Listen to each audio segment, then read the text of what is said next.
일각에서 제기되고 있는 이 한국전쟁 종전 선언이나 북한과의 평화협정 체결 문제는 바로할 것이 아니라 장기적이고 광범위한 대북 전략의 일환으로 논의해야 한다고 미국 민주당의 아미베라 하원 의원이 밝혔습니다. 또 북한이 경제난 등 심각한 내부 상황을 타개하기 위해서는 먼저 미국의 관여와 도움을 요청해야 한다고 강조했습니다. 첫 소식 이조은 기자가 보도합니다. 미국 하원 외교위원회 아테소 위원장인 민주당의 아미베라 의원은 13일 VOA와의 인터뷰에서 최근 일각에서 한국전쟁 종전선언을 포함한 한반도 평화협정 체결을 촉구하는 데 대한 입장을 밝혔습니다. 베라 의원은 출범 6개월이 지난 바이든 행정부가 대북 관여의 틀을 마련하기 시작했다면서 매우 신중한 접근을 하고 있는 만큼 평화협정 체결은 좀 더 장기적인 관점에서 접근할 필요가 있다고 강조했습니다.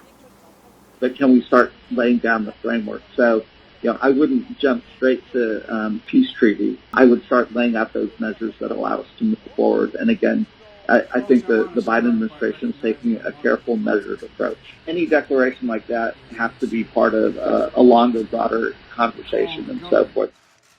베라 의원은 또 북한이 식량난 속에 신종 코로나 바이러스 감염증 여파에 따른 국경 봉쇄 등 극단적 조치로 경제난 등 심각한 내부 문제를 겪고 있고 이런 문제는 북한 주민들의 인도적 위기로 이어지고 있다면서 이런 상황을 타개하기 위해선 북한이 먼저 도움을 요청하는 백신 외교 같은 방법이 기회가 될 수 있다고 지적했습니다.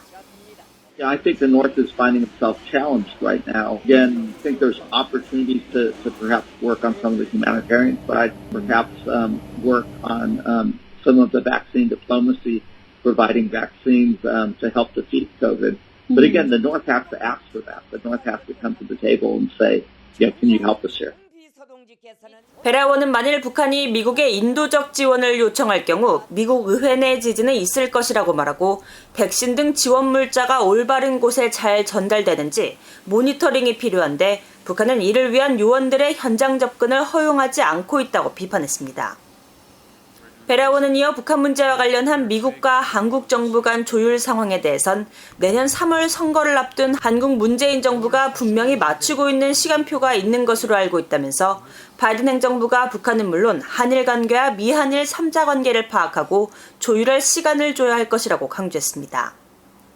또 미한 정상회담 이후 토니 블링컨 국무장관이 말한 대화의 문은 열려 있지만 공은 북한 측에 있다는 발언이 현재의 상황을 정확하게 묘사한다면서 성김 대북특별대표가 공개리에 알려진 것보다 더 많은 일들이 이뤄지고 있겠지만 다음 단계는 북한에 달려 있다고 강조했습니다. VOA 뉴스 이조은입니다.